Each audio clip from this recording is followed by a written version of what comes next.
If you've ever opened a Figma file and needed to remove or ungroup a frame, this quick tutorial is going to save you time. In this video, I'll show you exactly how to do it inside Figma Design in just a few simple steps. If this helps, don't forget to like the video and subscribe for more easy Figma tutorials and design tips. Alright, let's get into it. First, open your Figma file and go to the canvas where your frame is located. Then, click once on the frame to make sure it's selected. You want to confirm that the frame itself is active because if you have something else selected, the option you need may not appear. Once the frame is selected, right-click on it to open the context menu. In that menu, look for the Ungroup option and click it.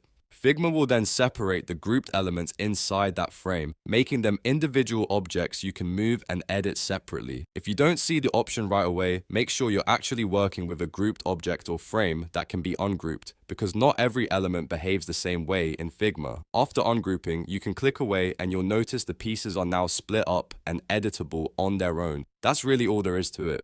Select the frame, right-click, and choose Ungroup. It's a super simple process, but once you know it, it can make editing your layouts much faster and much easier.